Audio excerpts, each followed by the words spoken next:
Hi everyone. एक चीज़ तो confirm मैं बता दे रहा हूँ कि जो भी रीनीट का पेपर हो रहा है 100% again third time I promise कि यहीं से पेपर आएगा जो भी मैंने पढ़ाया है। और जो लोग नहीं फॉलो किए हैं लिटरली बता रहा हूँ वो पक्का से पक्का रिग्रेट करने वाले हैं। मैंने बताया था आपको 2025 में भी जो मैंने पढ़ाया वही है, 2026 में भी वही है, लेकिन अभी के लिए मैं आपको ये बताने जा रहा हूँ कि लास्ट 3 डेज़ में, क्योंकि आप में से बहुत सारे लोग को नहीं समझ आ रहा है कि रिवीजन क्या करें, क्या पढ़ें। कई लोग तो इसमें भी परेशान हैं और डेफिनेटली परेशान होने वाली चीज़ है कि रीनीट पोस्टपोन हो जाए, नहीं होगा। तो मैं कहूँगा आप उससे अफेक्टेड ना हो, क्योंकि अगर आप इसमें उलझे हुए हो, अगर मान लो इन केस नहीं हुआ पोस्टपोन तो आपका नुकसान है कि नहीं है। तो मैं चाहता हूँ आप पढ़ाई करते रहो, बाकी की जो सारी चीज़ें हो रही हैं होने दो, ठीक है। और डेफिनेटली ये बहुत गलत है, क्या ही सिस्टम है, क्या चीज़ें हैं। पर I hope, I wish to God कि एकदम ट्रांसपेरेंसी के साथ आपका एग्ज़ाम हो प्रॉपर। और मैं तो एक चीज़ जानता हूँ कि डेफिनेटली अगर आप अच्छे से मेहनत करोगे, ठीक है, और सही टाइम आएगा तो डेफिनेटली चीज़ें सही हो जाएंगी। भगवान, क्योंकि अगर इंसान नहीं करेंगे तो भगवान सही करेंगे, क्योंकि भगवान नहीं आपके मेहनत के साथ कभी खिलवाड़ करेंगे। तो ये चीज़ें ट्रस्ट रखा करो, चीज़ें सही हो जाएंगी, डेफिनेटली हो जाएंगी। हाँ, हमारा जो कर्तव्य है, हमारे वश में जो चीज़ें हैं वो हम फॉलो करेंगे डेफिनेटली, ठीक है। और मैंने तो आपको आपको ये चीज़ बता ही दिया है कि आपने इतनी सारी स्ट्रेटजी, इतना कंटेंट दे दिया है ना, लिटरली बता रहा हूँ आप पेड वर्जन में भी नहीं पाओगे। मैंने सब कुछ देख लिया यूट्यूब भाई। मैं जो पढ़ा दिया सुपर 45, हमने जो सुपर 45 दिया ये कंटेंट, फ्यूचर 45 दिया, ये गेस्ट पेपर दिया, अलग लेवल का गेस्ट पेपर, ये सारी चीज़ जो आपको हमने करा दिया है ना। उसके बाद क्लासिक वन शॉट मैंने इंक्लूड ही नहीं किया, अभी संडे स्पेशल टेस्ट हमने इंक्लूड ही नहीं किया है। यकीनन जो ये सब किया है सिंसियरली फॉलो किया है। अगर आप लेट जुड़ रहे हो तो मैं ये भी बताऊंगा लास्ट 3 डेज़ में कौन सी वीडियो देखनी है। आई प्रॉमिस कि पेपर मैं आप 21 जून को आना, मैं पेपर आपको दिखा दूंगा। उससे बाहर जो कॉन्सेप्ट और पैटर्न फॉर्मेट हमने पढ़ाए हैं क्वेश्चन में लास्ट विद इन 2 मंथ, साल भर नहीं, यकीन मानो पेपर उससे बाहर आ ही नहीं सकता, ठीक है। क्योंकि मैंने हर वैरायटी पॉसिबल, हर वैरायटी एग्जाम्पल कवर कर दिया है। और ये जो मैं आपको हमेशा दिखाता रहता हूँ ना, इससे मैं ये आपको बताना चाहता हूँ कि आप कहीं इधर उधर मत भटको। आप देखो हमने जो पढ़ा है भाई, एक बार नहीं 3 बार विद इन 2 मंथ उस बेस पे क्वेश्चन कराया है। हर पूरा रेफरेंस है, प्रूफ वीडियो है, जाके देखो, पूरा मैचिंग था। और 2025 का भी मैचिंग था। मैं बस इतना बोल रहा हूँ, जो आप 50,000 20,000 खर्च करते हो, अगर कोई इंसान यूट्यूब पे फ्री पढ़ा के इतना कुछ कर दिया 100%, ये पेपर देखो कॉन्सेप्ट जो है एक बार नहीं, इसमें भी मैचिंग है, इसमें भी मैचिंग, इसमें विद इन 2 मंथ। जाके देखो, पूरा का पूरा डिस्क्रिप्शन में वीडियो है, जो लोग नए हैं वो जाके देखो। आप क्या है ना, सही चीज़ें, इवन आपकी गलती नहीं है, लोग इतनी तरीके से इतनी बातें बता देते हैं यूट्यूब पे ना कि मतलब दुनिया भर की चीज़ें बता रहे हैं और होता जाता कुछ नहीं, कंटेंट के नाम पे कुछ भी नहीं चीज़ें, ठीक है। और आप गुमराह रहते उधर उधर, बस लॉलीपॉप लेके चले आते हो, ठीक। तो मैं समझता हूँ, पर देखो अभी के लिए आपको मैं बता दूँ क्या करना है।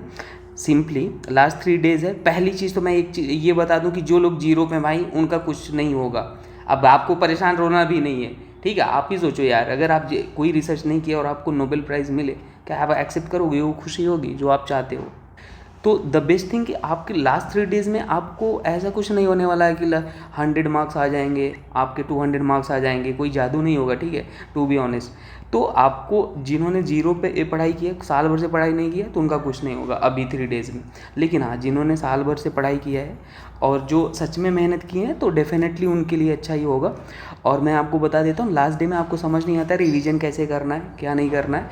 तो जो मैंने इंटायर प्लेलिस्ट बनाया है, ठीक है, लास्ट डेज़ के लिए 3 आवर का लेक्चर है। अगर आपको थोड़ा भी बेसिक अंडरस्टैंडिंग है तो ये 100 क्वेश्चन है ऑर्गेनिक केमिस्ट्री के, और 100 है फिजिकल केमिस्ट्री के, और 100 इनऑर्गेनिक है।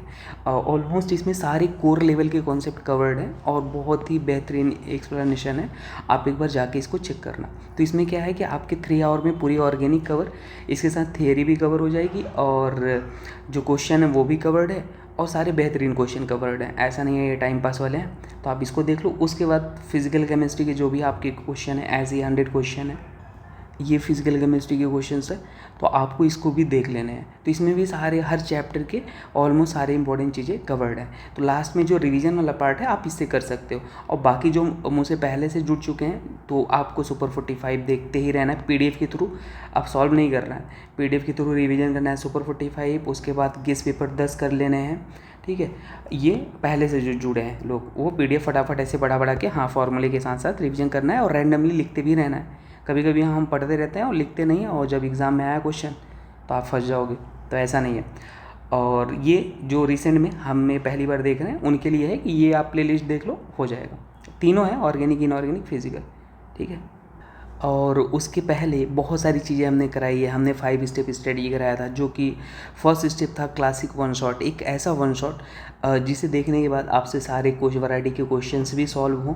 मतलब मैंने बनाया था कि मैं स्टूडेंट होता तो मैं आपकी जगह होता तो मुझे कैसा कंटेंट चाहिए, तो जिसमें सारे वैरायटी क्वेश्चन भी सॉल्व हों, सारे एनसीईआरटी एग्जाम्पलर, जेईई मेंस के पीवाईक्यू, नीट के पीवाईक्यू, आपसे सारे प्रॉब्लम सॉल्व होने चाहिए। तो ये पूरा का पूरा फ्री में सब कुछ अवेलेबल है यूट्यूब पे, classic one shot. Second step था 25 मोस्ट एक्सपेक्टेड क्वेश्चन, पर वो टाइम नहीं है अभी के लिए, मैंने जो बेस्ट था वो बता दिया। और ये पूरा इन्फॉर्मेशन लिंक डिस्क्रिप्शन में दे दूंगा, वो प्रूफ वाला वीडियो दूंगा, आपको मिल जाएगा क्या कैसे फॉलो करना था, ठीक है। अभी के लिए आपको टेंशन नहीं लेना है। सबसे पहली बात तो ये पेपर में अभी जिन्होंने सीरियसली पढ़ाई किया है वो सबके साथ डिप्रेशन, एंजाइटी हो रहा है, तो आप अकेले नहीं हो, पहली चीज़। और दूसरी चीज़, अगर पेपर हार्ड हुआ तो वो सबके लिए हार्ड होगा, ठीक है। तीसरी चीज़, आप पोस्टपोन के चक्कर में, रीनीट के चक्कर में, आप ऐसा नहीं है कि अपना टाइम वेस्ट करते रहो कुछ भी कि पढ़ाई लिखाई छोड़ के इसी चक्कर में बैठे हो और कल को एग्ज़ाम आ गया और बाकी लोग तो अच्छा कर गए और आप अच्छा नहीं करो, तो आपको पढ़ते रहना है, ठीक है। और अगर मैंने बोला कि आपने मेहनत किया है तो डेफिनेटली भगवान आपके साथ अन्याय नहीं करेंगे, आपका अच्छा ही होने वाला है, यस। और बस यही है कि हाँ, अच्छे से अपनी सबसे टॉप प्रायोरिटी होनी चाहिए अपनी हेल्थ को टॉप प्रायोरिटी पे रखो। दूसरी चीज़ है आपके पास मैनर और डिसिप्लिन, ये अगर ये ज़िंदगी में 2 चीज़ें हैं तो डेफिनेटली आप अच्छा ही करोगे, ठीक है। और ये चीज़ें स्क्रिप्टेड नहीं है, पहली चीज़ मैं बता दूँ, जो मैंने फॉलो किया है वही मैं आपको बता रहा हूँ। और ठीक है, स्टोरी हमारी पेंडिंग रहेगी, मैं आपको बताऊंगा कभी। तो अभी के लिए आपको टेंशन बिल्कुल नहीं लेना, पेपर हार्ड रहा तो सबके लिए हार्ड रहेगा और इजी रहा तो सबके लिए, तो आप भी कर पाओगे। हर चैप्टर को एटलीस्ट बेसिक अंडरस्टैंडिंग होनी चाहिए, सारे फिजिक्स के फॉर्मूले, एनसीईआरटी बेस्ड स्टैंडर्ड फॉर्मूले, अगर ये भी आ गया तो जो जेईई के पीवाईक्यू हैं एटलीस्ट 50% रीजन 5 ईयर के वो कर लो। और केमिस्ट्री का मैंने जितना करा दिया उससे बाहर कुछ नहीं करो। और बायोलॉजी आप हमसे बेटर जानते हो, तो वो आपको अपने तरीके से जो भी आपके नोट्स वगैरह हों वो उसको देखते रहना है। और जो भी यूट्यूब पे फालतू की चीज़ें, जो भी मतलब मैं नहीं कर रहा हूँ, आप मुझे भी ब्लाइंडली फॉलो करो, आप पहले देखो, वेरीफाई करो, अगर आपको अच्छा लगता है तो ही देखो, तो किसी को भी ब्लाइंडली फॉलो नहीं करना, ठीक है। बाकी यही है, आप ख्याल रखो अपना और भरोसा रखो, सब कुछ अच्छा होगा, ठीक। चलो मिलते हैं नेक्स्ट वीडियो में, थैंक यू।